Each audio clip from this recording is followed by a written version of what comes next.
में शामिल होने के बाद उसमें कुछ फर्क आया है? ये मैं सीधा मुद्दे के ऊपर ही बात करूंगी। पहले जो हमारी समझ थी वो एक एक्टिविस्ट की हमारी एक समझ है, जो हमारी पहले वाले पैनल में हमारी कुछ बहनों ने बोला, ज्यादातर बातें उनकी राइट्स के ऊपर ही आ रही थी निकल करके, और स्वास्थ्य को हम बाद में देखते हैं।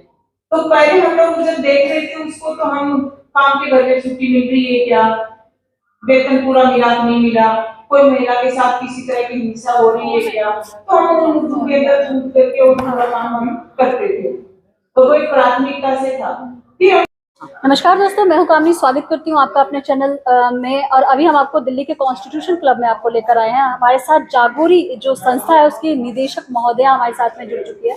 सर्वप्रथम मैडम, मैं आपका स्वागत करती हूँ अपने चैनल में। बहुत बहुत शुक्रिया। आज 4 दशक का सफर आपने पूरा कर लिया है और बड़े ही भव्य तरीके से सैकड़ों की संख्या में यहाँ पर ग्रामीण महिलाएं, साथ में देश के विभिन्न राज्यों से यहाँ पर आई। उन्होंने प्रशिक्षण प्राप्त किया और बहुत सारी जानकारियां आपकी ट्रेनर्स दे रही थी, जैसा कि हम समय समय पर देख रहे थे। क्या कुछ कहना चाहेंगे अपनी संस्था के विषय में? जी, हमारी संस्था पिछले 40 साल से काम कर रही है महिलाओं के मुद्दों पर, और महिलाओं के साथ जो हिंसाचार होता है उसे वो खत्म हो और महिला उस परिस्थिति से बाहर निकल के अपनी जिंदगी दोबारा से गुजारा उसका करे, इसके लिए हम प्रयास करते हैं।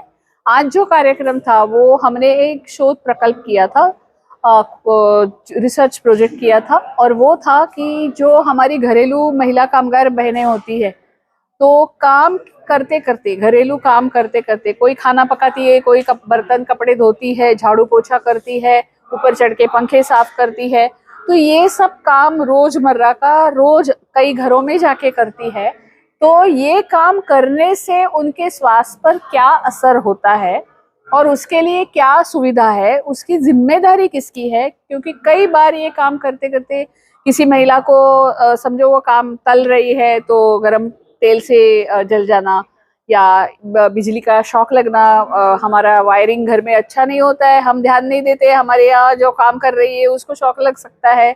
ऐसी सिचुएशन हुई है कि वो सीलिंग फैन साफ कर रही थी, सीढ़ी से गिर पड़ी तो फ्रैक्चर हुआ, हाँ, ग्लास धोते वक्त फूट गया और हाथ को चोट आ गई। तो फिर ऐसा अगर मैं नियोक्ता हूँ और मेरे घर में हो रहा है और वो महिला को हो गया, तो इसमें जिम्मेदारी किसकी है, क्योंकि उसको ट्रीटमेंट का खर्च आता है, कभी कभी ट्रीटमेंट के लिए छुट्टी लेनी पड़ती है। तो आज माहौल ये है कि इसके लिए कोई मुआवजा नहीं देता है, उसको काम से निकाला जाता है।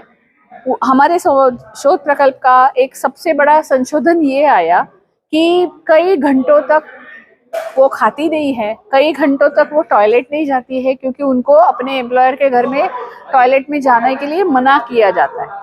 तो घंटों तक वो पानी नहीं पीती है, घंटों तक वो पेशाब नहीं करती है, जिसका उनके स्वास्थ्य पर बुरा असर हो रहा है। 60% से भी ज्यादा महिलाओं ने कहा है कि झुककर जो काम करना पड़ता है, बार बार झाड़ू लगाना और उस किस्म का, या वजन उठाना, बाल्टी में पानी भर के उठा के जाना, बर्तन खड़े रह के कई घंटों में काम करना, ये सबसे उसके कारण उनको रोज ही उनके बदन में, मुझे लगता है इसके लिए कोई रूल्स नहीं है, कुछ इस तरीके की चीजें नहीं है। बिल्कुल। तो क्या आपकी जो संस्था जागोरी संस्था है इस मिशन को उठा रही है, चाह रही है वो कुछ इस प्रकार के संशोधन होने चाहिए? जी, हम चाहते हैं कि क्योंकि हमारी संस्था छोटी संस्था है, हमने दिल्ली, एनसीआर और जयपुर यहाँ जाकर के 524 महिलाओं का अध्ययन किया।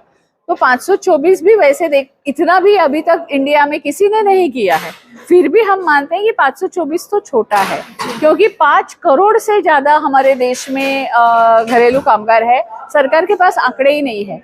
तो हम चाहते हैं कि बहुत अन्य शहरों में बड़े सैंपल को लेकर के इकट्ठा एक साथ, जिसको लॉन्जिट्यूडिनल स्टडीज कहते हैं, वो किए जाए, और फिर उसके आधार पर इनके लिए स्वास्थ्य की कोई सुविधा बने, स्कीम बने, ईएसआई में उनको शामिल किया जाए, इंश्योरेंस मिले। ये हमारी भारत की राजधानी दिल्ली के कॉन्स्टिट्यूशन क्लब में आप आई हैं और यहाँ से आपकी आवाज पूरे देश में फैलने वाली है।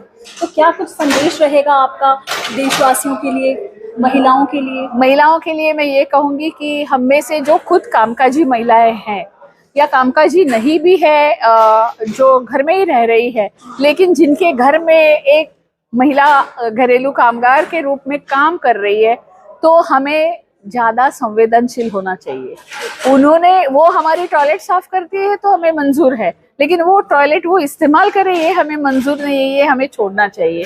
वो महिलाओं ने हमें कहा कि हम ही उनके लिए खाना बनाते हैं, लेकिन उनके बर्तनों में हमें खाने नहीं दिया जाता। इस तरह का जो भेदभाव है वो मुझे लगता है कि महिलाओं ने भूलना चाहिए। हम इंसान की तरह उनको ट्रीट करना चाहिए, क्योंकि ये महिलाएं क्या कह रही है कि हम कामगार है, गुलाम नहीं। जी, धन्यवाद। Thank you.